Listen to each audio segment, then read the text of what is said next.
जोरदार तालियां बजाइएगा आप लोग।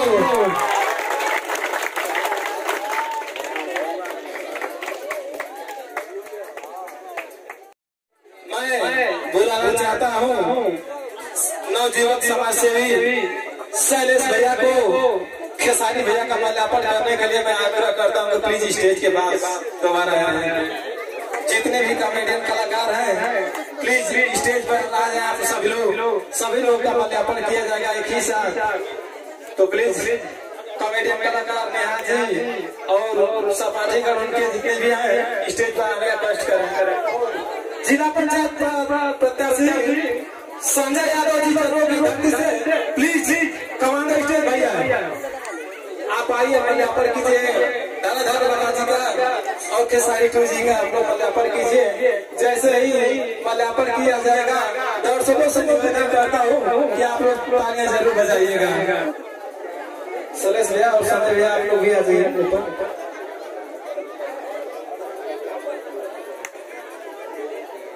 जैसे ही माल्यार्पण होगा जोरदार तालियां बजाइए दर्शकों। बहुत बहुत धन्यवाद। प्लीज गमछा दें प्लीज। मैं निवेदन करता हूँ कि गमछा शैलेश भैया और संजय भैया ही देंगे। तालियां बजाते रहिए। बहुत ही खुशी की बात है कि आज हम लोगों के बीच में प्यारे से कलाकार कॉमेडियन कलाकार खेसारी जी मौजूद है और इतने तमाम हस्ती बड़े बड़े लोग यहाँ पर सम्मानित लोग उपस्थित हैं। बहुत ही खुशी हो रही है इतनी भोली भारी जनता भीड़ में देखकर आज हमारे छोटे से गाँव में और छोटे से कस्बे में इतनी भीड़ लगी है। बहुत ही खुशी हो रही है।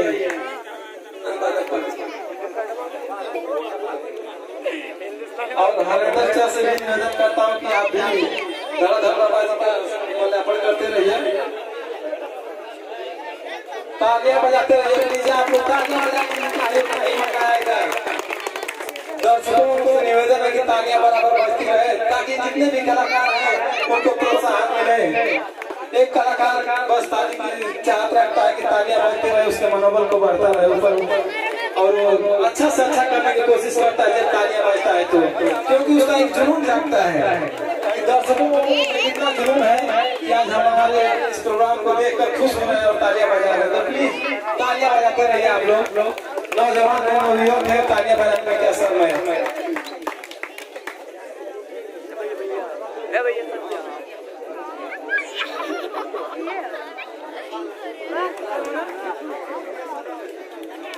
तालियां बजाते रहिए प्लीज। और ये छोटे मोटे कैमरामैन अपना काम करते रहेंगे और छोटे बच्चे तालियां बजाते रहिए भाई। इस महाशिवरात्रि के पर्व पर हमारे बीच खेसारी टू जी मौजूद है। बड़ी ही खुशी की बात है कि आज इस छोटे से गांव में बलिया की धरती से चलकर आए हैं खेसारी टू जी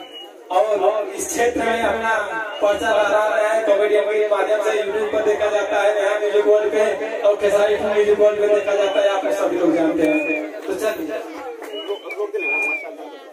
प्लीज खेसारी सबसे पहले गुलाबसराय के धरती पे जितना भी बड़ जेठ चाचा भैया बहनी सब कोई के पैर बोलना बतानी बाबा के दरबार में हमने किया उपस्थित सबानी जाए सब माता बहन बैठल बा। दूर दूर तक भैया चाचा सब कोई बैठल बा। जौन भी हमरा से गलती त्रुटि हुई है मंच के माध्यम से गुलाबसराय के धरती पे क्षमा चाह। एक बार जोर से दोनों हाथ उठा के और बाबा के एक बार जयकारा लगा दिया जाओ।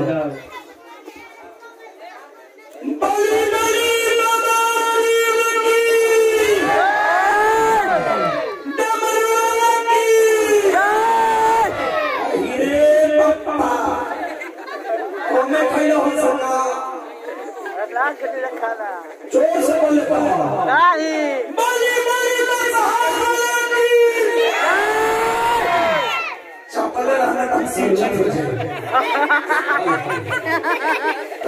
प्यार से बात बहुत मिले लाए गुलाबसराय की धरती पे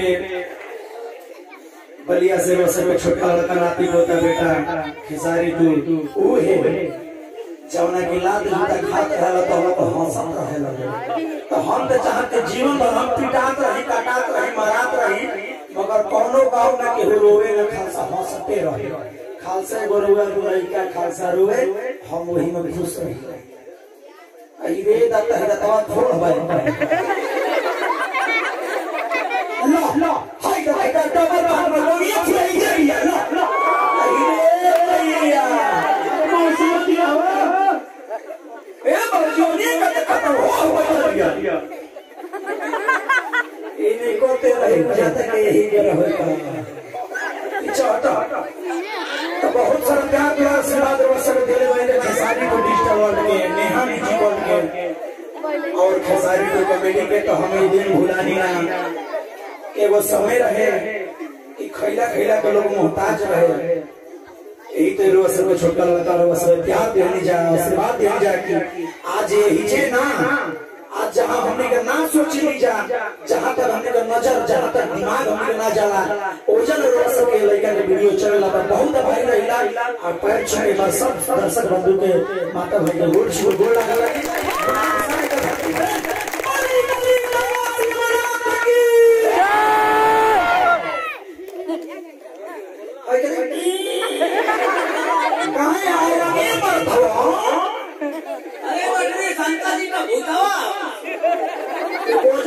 कहाँ से हो अब जब खतरा आवाज करना में भी नहीं डाल ले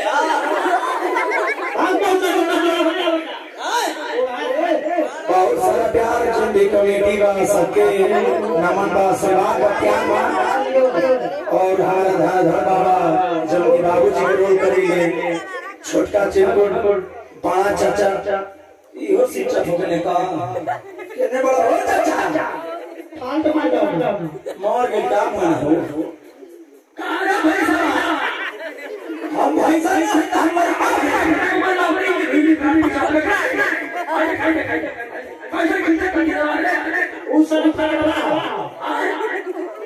यहाँ के हमारे चाचा का रोल करी ले जा और यहाँ के बाबूजी का रोल करी ले यहाँ के तो सभे कभी माता बहन सभे कभी जागत हो है ना वो ये छोड़ो संभाल ताही मारे पड़े नेहा जी और हमने के बहुत ही प्यारा प्रीति जी घुरठाना का मौम हेलो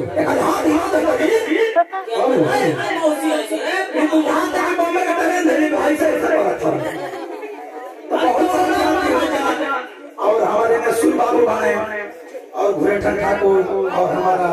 कंपनी के मैनेजर बबलू राजभर जी बहुत सारा प्यार रहेगा साथ साथ में रोज पूरा श्रीमान तो ज्यादा कुछ ना कहनी ज्यादा कुछ ना लिया गई वो सब से बात नहीं देखने बहुत काफी काफी जो लागे मैं बहुत दिन से किसकी चाहता हम तो बहुत चाहता वो सब हम तो गाड़ी लाना जा रहा खा सकती गाड़ी ला तो थोड़ा थोड़ा गुनगुना दे जरूर वो सब के साथे में ताली बात जाई तो बड़ा नहीं ओहो भागना उसे पता चली वर्ती बैठाला अबे ना हीरा के हीरा पीछे आदम पूरा निमन के ले मार के कूल ही करी हमारी हम यार हीरा गावा ऐसे तो आदमी ताली बजा के स्वागत करते हैं नेहा जी और प्रीति जी हाथ आगे हाथ जोड़ के बेटी पतो हमने के गांव के घर के कैसे घूमताने के हाथ जोड़ के कैसे पूजा करेंगे अरे बाबा वही दिया मेरे में कहा अच्छा दोनों बड़ी सही छोड़ा हरी पकड़ ले क्या बनेगा ये हीरा कौन हीरा तो भैया है कौन सा अरे करे भैया वो जवानी का हे जा तने घूमता बताओ घूम ला घूमताने के संगत होने बैठल बा संगत घूमने का है तो हम लोग घूमता हम लोग संगत के दर्शन करेंगे कैसे हाथ जोड़ के ठीक बना यानी किया सरा लगाई के आईनी अरे रौरी दुवरिया सोने सिवायर भगिया हो तो खोली दी बाजार नजरिया सोने सिवायर भगिया हो तो माता बहन बड़ा एक चीज के गाई लो बड़ा प्यार के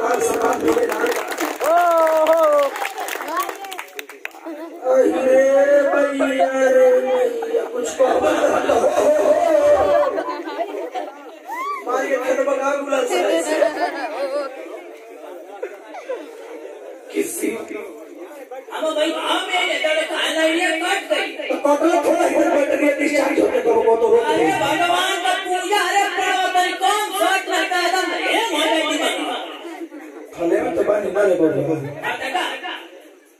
हेलो ये छेड़ा ना ये भाई कहां ए भैया रे आओ ध्यान जता का आओ ना ये वाले मौसी आते मौसी मारे भाई ए बचावा तो एक बात थोड़ा थोड़ा ए मौसी रे हाय भाई मौसी हां ये नाम तो बोला नहीं हम आसमान से बोलते हैं सारे कहीं का मौसम मारो भाई कुल्ला कर बा कुल्ला अरे बाबा अरे बड़का बच्चा आई सोने तो आई को तभी उसान को ये वाला जा तेरे सुन के अगर वो आवे ना गुलाल सराय बाबा धाम हरि हरि बड़ा महिमा वाला होवे इनके दरबार हो कि बड़ा महिमा वाला होवे इनके दरबार हो कि जे भी आवे चरण में और सफल काम भई गुलाब सराय बाबा धाम भई बहुत सारे प्यार से आशीर्वाद दी जाए और आगे जैसे कहें जो वैसे हो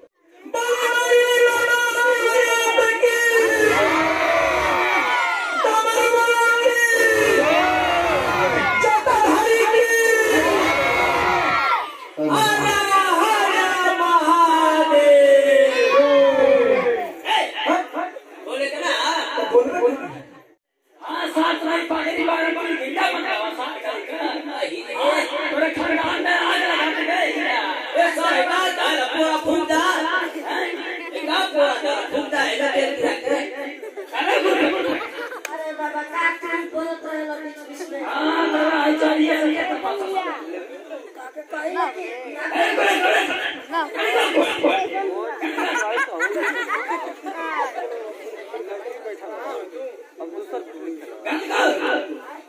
हरि शिव के नगर दिया उठाई के कवरिया चलो ना बोला तो बोला बम बम बम आज सावन महीना होबे पावन महीना अब बोले कमरी बजावा करे दम दम दम हरि शिव के नगर दिया उठाई के कवरिया चलो ना बोला तो बोला बम बम बम आज सावन महीना होबे पावन महीना बोले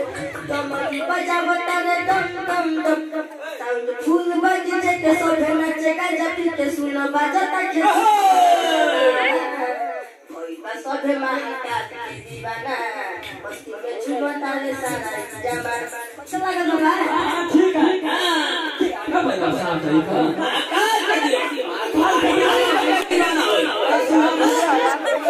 ना बुला हुआ कुटी भगवान